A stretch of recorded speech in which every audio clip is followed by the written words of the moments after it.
Hi, I'm John Decker, PGA instructor and author of the book, Golf is My Life, Glorifying God Through the Game. Today I want to work with you on your full swing, and I want to talk about your feet and how they should be placed as you're addressing the ball. The first thing I would do is go over the setup routine I would normally do on all my shots, especially in the full swing.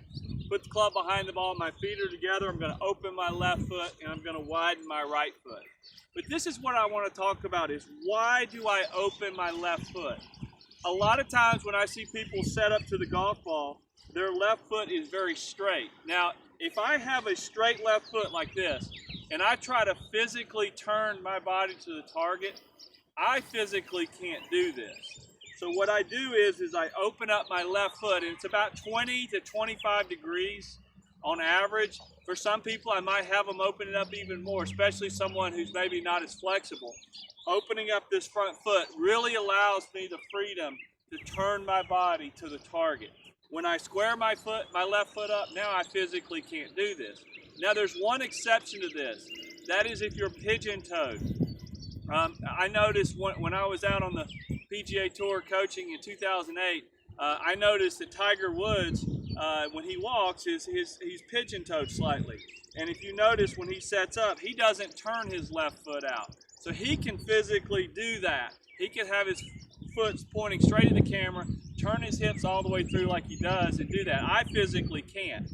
And I've talked to some doctors, and doctors say that whether you're pigeon-toed or whether your feet flare out is based on your hips and how your hips are set. So I know for me, if I'm standing comfortably, if you wanted me to just stand comfortably, my feet tend to flare out.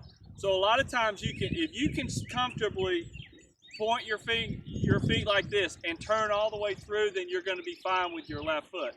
Now I want to talk about the right foot as well, because when I put my feet together, I open up my left foot. Now this is going to promote me going forward, but now my right foot, when I widen my stance, I want to point my right foot straight because I want to resist with my right foot.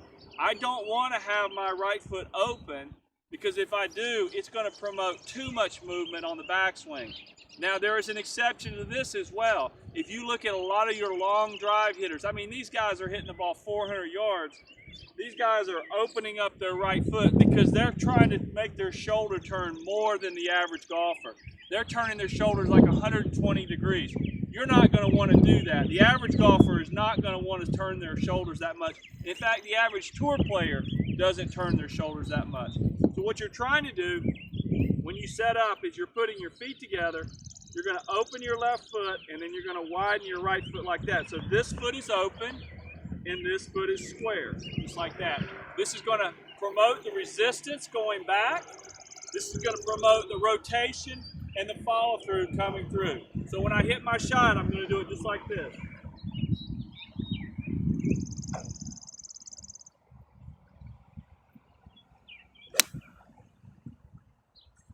Notice I've got all my weight, all my balance on that front foot, that front heel when I come through. I got a nice solid divot. I hit that ball really solid. I'd be happy with that shot. A lot of times, students hit bad shots because they don't get their feet right. And your feet, you know, obviously the width of your stance and distance of the ball, those are two important elements. But also how you've got your toes pointing is very important.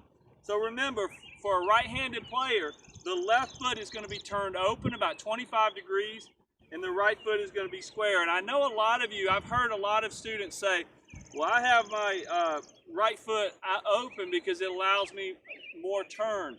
Yes, you may be able to turn more, but unfortunately you'll move more. And when you move more, you're not going to gain anything. So unless you have the strength and flexibility of a long drive guy, which most people don't, I would not recommend that.